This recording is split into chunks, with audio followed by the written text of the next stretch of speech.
doing? How are you too? Hi, We're beautiful doing great. Michelle. Beautiful Michelle. How you doing? I'm well, thank you so much. So good to have you here. So it's already on record. All right, so we just go straight into it. So Okay. yeah. Hi, everyone. Welcome to another episode of MUMZIBAH Talks Daily Podcast, where we are going to be bringing you an interesting conversation that inspires, educates, and empower entrepreneurs. Okay, it educates us and it's going to help us build more business leaders, improve innovators, and dreamers across the world. I'm your host, MUMZIBAH, and we are diving into a very, very interesting topic that every entrepreneur, founder, creative professionals need to hear.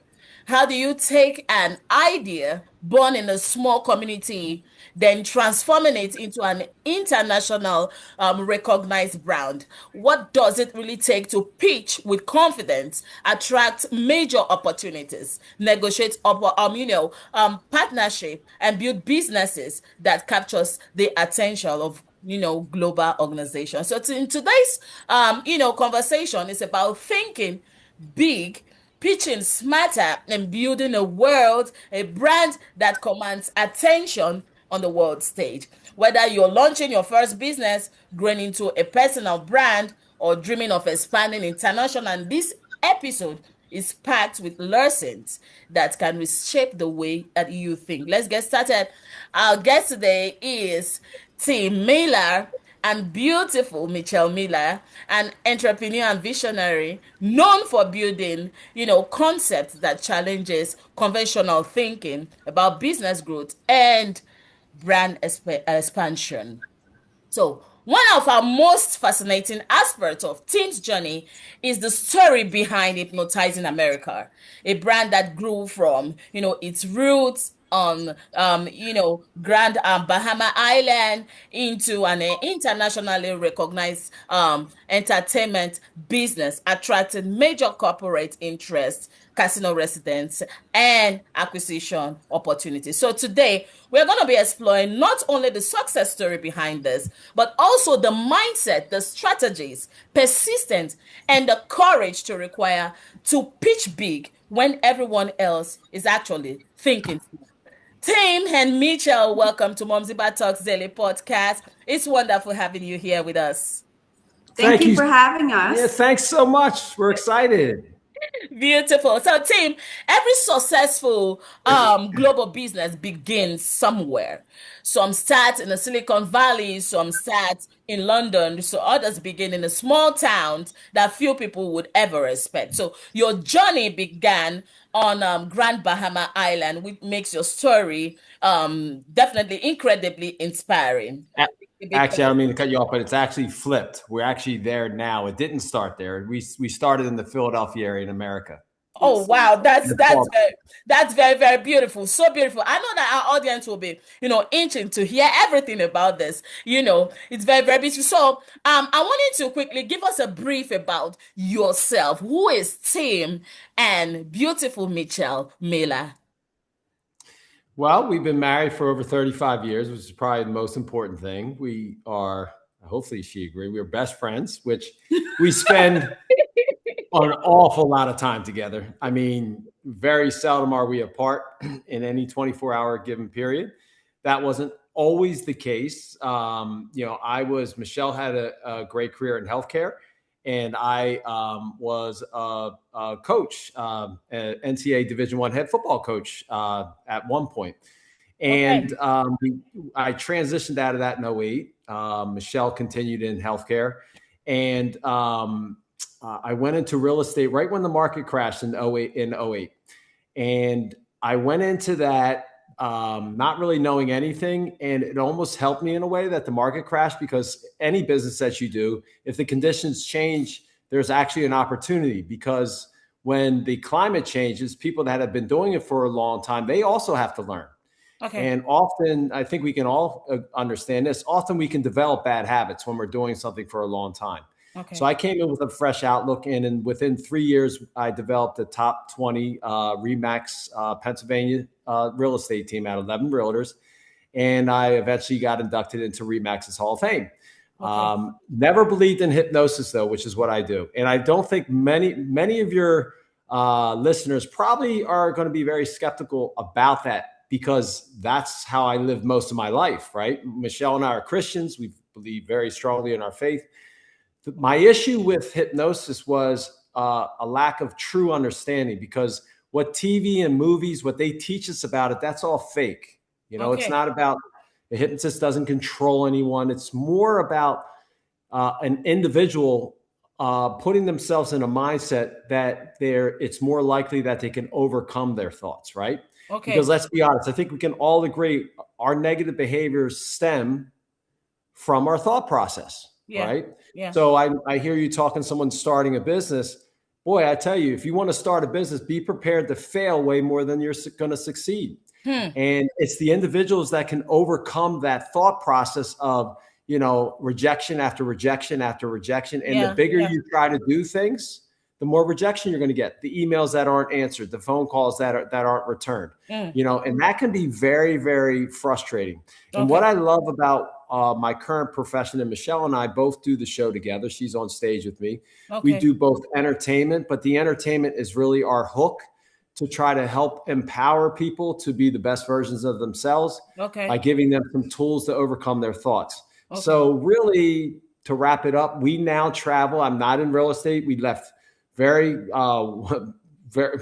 a lot of money, sold everything that we owned to go all in to try this. I mean, we sold our dream home, which we both designed. We bought an RV, which I don't know if you understand what that I guess be like a camper or that you pull with your car. We lived in it for 2 years. So, the biggest thing I would like to say, if you want to do big things, be ready to make big sacrifices. Okay, so that's very beautiful. Our listeners were hearing, if you want to do big things, be ready to make sacrifice. A lot of people shy away from sacrifice. Some people see sacrifice as, oh, it's way too big, I'm not willing to do this. So if you shy away from sacrifice, most times you'll not be able to get, the knowledge that God wants you to get before you get to that, big stage that God is taking you to. So I'm going to be asking this question because this is solely for also educational purpose, and people want to learn from your story. And I have this question. It says, many entrepreneurs believe that their location actually limits their opportunities in life. So how do you develop the mindset, to believe that business based on Grand Bahama Island could compete on an international level? That's a good question. Yeah, it's a very good question. Now we're fortunate, right? Because we're Americans, right? And our show actually brought us here. Like that's where we're coming to you right now. Majority of our programming is in the United States, sometimes throughout the Caribbean. But we are a part of somewhat of an oppressed model, and it's the people, our Bahamian brothers and sisters here on island, extremely intelligent, way more intelligent than me, right? Probably not Michelle, but definitely me. And what changes is opportunity. Now, Bahamians have a lot more opportunities than a lot of other people around the world, right? But if you're going to compare it strictly to the United States, right? And that's what we have a comparison to. They have to, our kids in the Bahamas that are going off to a college in the United States, they have to overcome some things that they weren't provided the same opportunity in schools. Not because the teachers aren't as smart as the teachers in America, but because of the resources, right? I mean, resources, technology. Technology is a big thing, right? Which is expensive, right? So I think the biggest thing for every individual to realize is what's your superpower. And when you come from an oppressed situation, I believe your superpower is you don't have negative behaviors in the sense of laziness. You don't have, you have to overcome, and that can be an extreme superpower, better than any education. Because if you don't have grit, right? And you want to do hard things. I don't care how intellectual you are. I don't care how much education you have. It's most likely not going to succeed.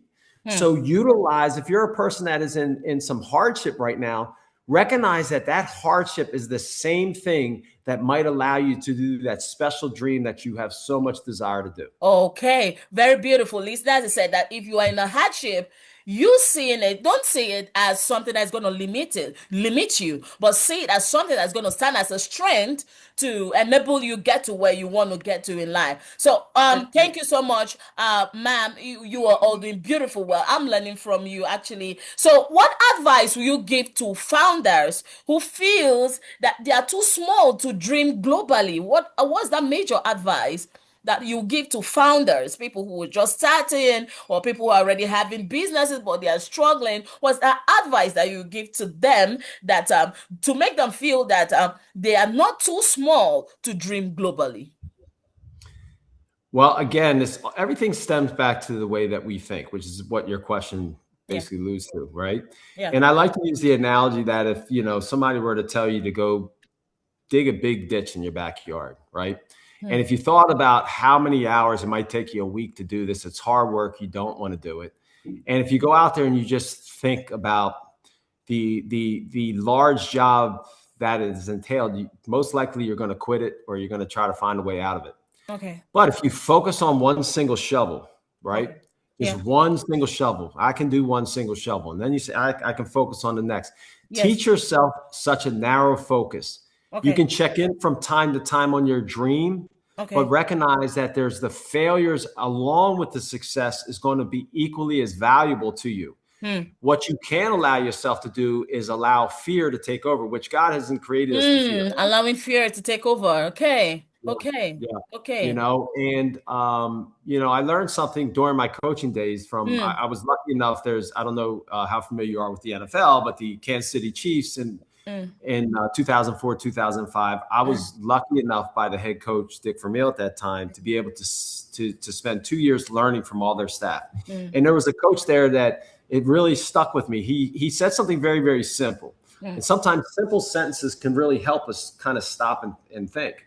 And he said, most problems that we have in our world can be solved simply by changing one word, Hmm. changing the word have to get.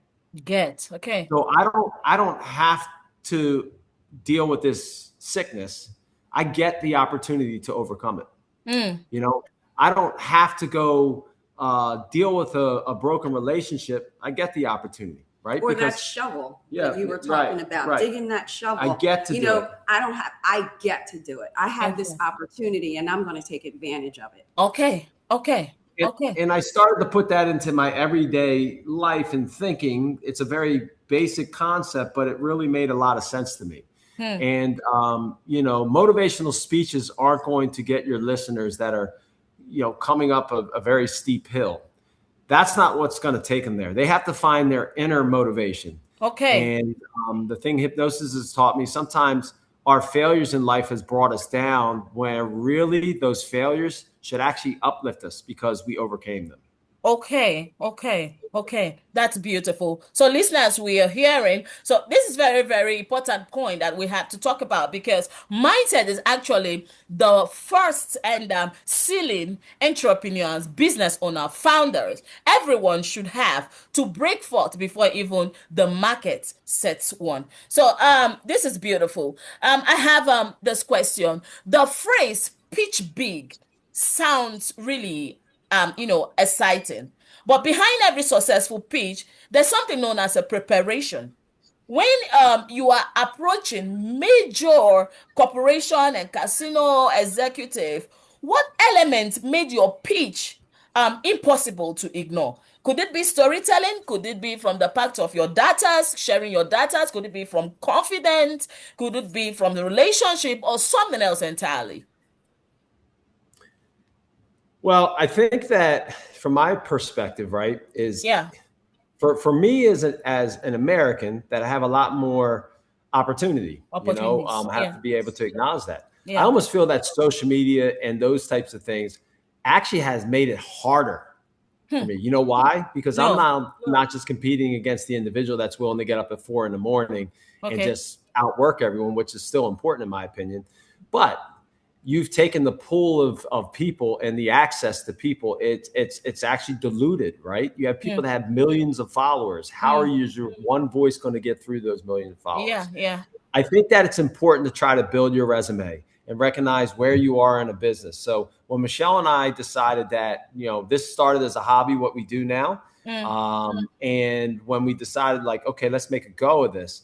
I had been approached by a recognizable name. Actually, it was Ripley's, believe it or not. And I had no idea that we were hurting on money at that point, but I had no idea what their budget was. To me, it wasn't as important how much money I made, but I knew that it was a recognizable name, not just across the country, but internationally.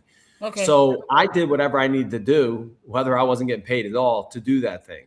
So you have to recognize where you are in your business. If you're in the beginning of the business, you have to put some things in place. So if you had that opportunity for that big pitch, you have something to fall back on.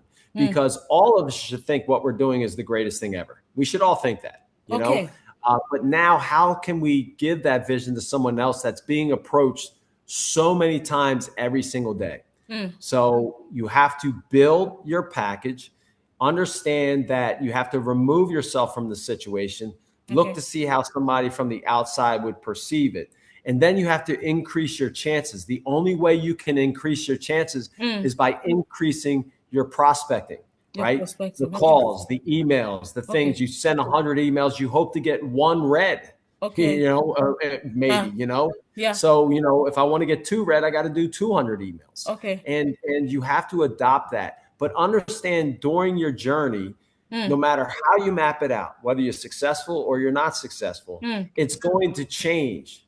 So you have to utilize this to be, if you go to do something like we're all talking about doing, it has to become part of your identity. So yes, you're trying to grow your business, but really the hope in the whole thing is that you're growing as a person. And when you grow as a person, you haven't failed regardless of if you've achieved those business goals or not. Yeah, exactly. Beautiful. Many people spend years perfecting their product, but only little spend time learning how to communicate their value. Thank you so much. So, every entrepreneur hears no, as you said, from the beginning, I jotted this down, rejection. That's what I'm coming to. Most entrepreneur hears the word no most often than a yes. So can you share a moment when a rejection became a turning point that ultimately positioned Hypnotizing America for even greater opportunities? What did these experiences teach you? Michelle brought something up good. Is when I started and I recognized that I had a business, actually a legitimate business that we could make a living off of. Yes. I tried desperately to get an agent. Desperately. Because agents have direct lines, right? With some of these calls and emails and things, or a manager. And I tried well over 100 people. And here I know that my stuff is better than a lot of people that they had on their roster. But I had to keep doing. And through that, and some of those commitments could have been long commitments at that time. And I would have taken anything, right? I would have taken anything. Someone would say, hey, I'm going to take half your stuff. And we built it on our own then because we had no other option, right? So we went and we won national awards at college conferences, which have over 1,000 US colleges in there. And we were the only ones without representation, but yet we won it. Then at that point in time, now it became more popular for someone to, to want to represent us. But we didn't do that. And we've yet to do that. We're now at a point where we're trying to do something very, very big. I think we've put ourselves in a position that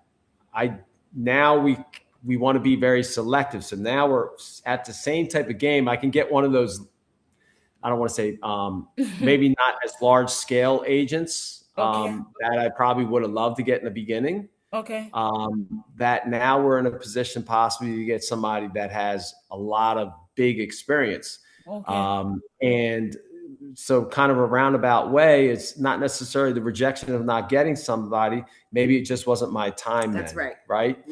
Maybe it just was my time then. And I don't necessarily believe that, God is testing every single dot along our path. I think that God calls us to do something that we're passionate about, doesn't really care about what we do, but how we do it. So if it's a person in the cafeteria every day, God's going to be just as proud as them as a person standing in front of 5,000 people. Yeah. It's all about our heart and what our heart wants, right? Okay. So, and then do it in a way that honors him. And, there's been those reminders and, and a lot of, disappointment and things. So, not sure if I exactly answered your question, but, yeah.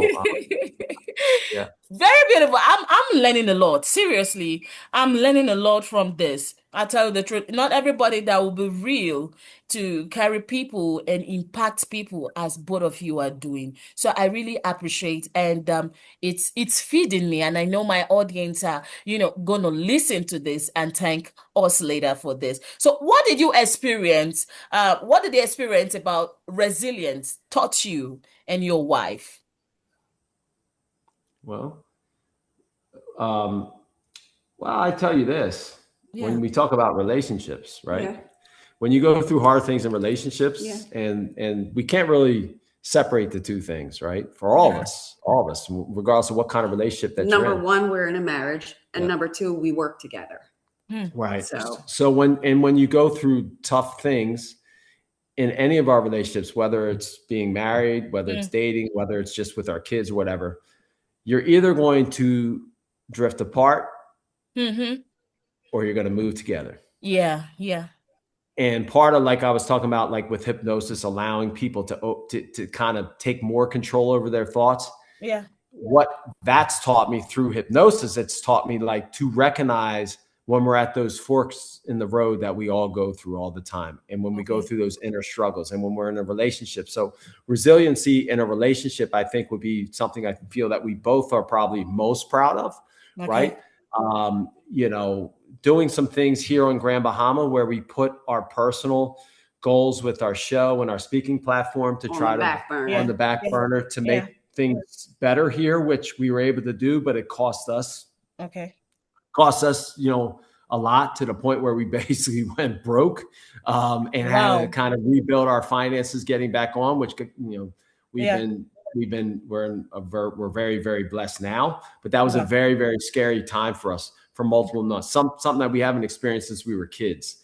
And luckily for us, our kids are all in their mid-30s. We have 2 grandkids. So, if we fail at something, it's just us that we have to worry about, so. Yeah. Okay. That's beautiful. That's very, very beautiful. Beautiful. So, viewers, you should understand also that some opportunities we celebrate today are being built from the disappointment that we never wanted yesterday. Okay, so for most of us who are passing through some certain disappointments in our business, it could be health, it could be finances, it could be whatever it is. So from these beautiful lives we have here who are telling us about their stories, we should understand that most times some the disappointments are actually for a bigger blessings tomorrow. Thank you so much. I'm enjoying this. We will soon be rounding up in a few minutes' time.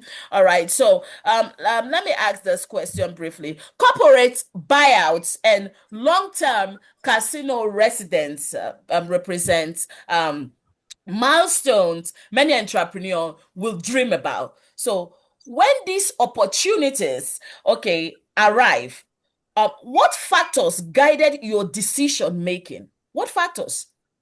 Well, I want to be clear, like the casino residencies, we're still kind of in the process of working on those things, right? Okay. Yeah.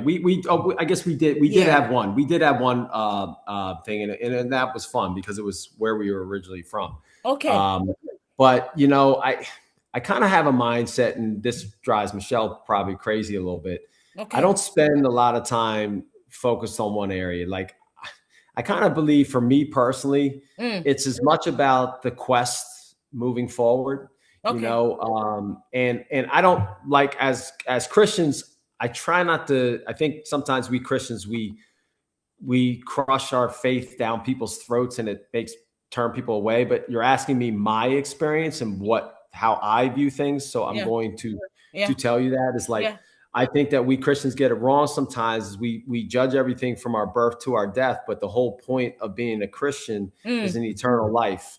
So I also try to remind myself we try to remind ourselves during these periods, it's like, this is so small, right? So if I go out in front of a 10,000 person crowd, yeah, that's exciting to me, but I can only imagine what is waiting for me, right? Yeah. So it kind of humbles us when we need to be humbled, but Yeah. then it also uplifts us when we need to be Be uplifted. uplifted. All right, beautiful. Very, very beautiful. So looking ahead, entrepreneurship is changing rapidly, just as you said, with AI, digital media, and global connectivity, giving small businesses access to a wide worldwide audience. So if you were to be at the standpoint of advising someone launching a brand today, Hmm. with very, very limited resources, what would your advice be to that person? Try to control your local market first. Mm, Um, I don't know. It depends on what the individual is doing. For our current career as speakers and entertainers, video and audio is very, very important, right? So, like, yeah, we can do great things on our cell phone, but you have to also worry about your audio. So, I'm just speaking that might not be relative to somebody, wanting to start an accounting firm, right? But I think you have to focus early on your marketing and your marketing materials. You're going to have limited funds, so do what you can do in your local markets, okay. and try to start to. You can develop your whole business plan as you work and function throughout your local markets. Okay. People that are invested in you. I mean, Okay. maybe it's as simple as doing something with your family to start, Okay. right? But start the process. The big mistake I have seen entrepreneurs make is they wait for everything to be checked off in the box versus just get out there and do. I'm a Yeah. big Yeah. doer. Get out Yeah. there and do. Get out there, fail. Let's fail now while you're small, and you figure out, okay, Mm, mm, probably shouldn't do it that way. mm, So get out there and do in your local communities. As far as technology and things, yes, there's a lot, yeah. there, but understand that everyone's doing it. Mm, So there might come a time where getting back to writing a hand yeah. letter and Yeah. mailing it to somebody might be what, is. I'm not saying that's the way to go about it, but who knows? It's different, right? It's different. different, Yeah. and people aren't checking their emails, or everything's going to the junk. Yeah. So Okay. Yeah. Very beautiful. So we're coming to the end of this. Tim and beautiful Michelle Miller. This conversation reminds us that extraordinary businesses don't really begin with extraordinary resources. They actually begin with extraordinary visions. So right now, your journey has demonstrated to us that success is not actually defined by where you start from, but by how boldly you're willing to think, how consistently you're willing to execute, and how confidently you are prepared to communicate your value. Thank you so, so much for sharing your experiences, your lessons, and your insights with our audience today. Before we round up, I don't know if you have a website or you have a book you want to talk with us. So I can just briefly, 2 minutes to just chip that in, and I can really get your data at the end of this. I'll be giving you mumziba@gmail.com. You reach me with your website links, your book, so I could place them on my website as well. And tell us about briefly 2 minutes about your book or your business. Well, I think the best way to do it is to go to our website. It's hypnotizingAmerica.com. And if you don't know how to spell hypnotizing, you're like 70% of the population. So that's okay. I'll spell it very quickly. It's HYP as Okay. in Paul, N as in Written Nancy, it. Okay, O guys. T Okay. I Z I N G Okay. America .com. And I did write a book during the pandemic. It's called Pandemic: Overcoming the Inner Crisis. Pandemic. Okay. Basically about a lot of things. Our journey, our stage presence is more to help others think about their own journey Yeah. and find ways to use it to motivate them. So All so right. yeah, so that's how you Okay. can find a lot Okay. about both of us. Okay, all right. I'll be sending you. I hope you got the email so you can reach me. Those things I will need you to get through to me. I'll need your contact. I will need your book link as well. Okay, and most of the things I'll be sending you after this talk show. You can reach me via my email at MUMZIBAH. MUMZIBAH spelled as MUMZIBAH mompsibah@gmail.com. So that's where you can reach me via. Okay, so to everyone listening, I hope this conversation actually challenged you to think differently about your own combination conditions and ambition. Remember that the size of your dream should never be limited by the size of your hometown or your network or whatever that is around you. Okay, so if this episode inspired you, be sure to subscribe to MUMZIBAH Talks Daily Podcast. Leave us a review. Share this conversation with other entrepreneurs, creators, business owner who really needs this reminder that thinking bigger often begins with pitching bigger. Until next time, keep learning, keep growing, keep believing that your next bold pitch could change everything. I'm MUMZIBAH, and this has been MUMZIBAH Talks Daily Podcast. Thank you so much, beautiful family, for joining me.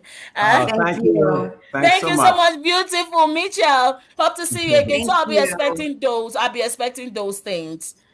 Okay. Sounds Thank good. you. God Thank bless you. you. Good God job. bless God you. bless you too. All Thank right. Bye-bye. you. Yeah. Bye-bye. Yeah. Yeah.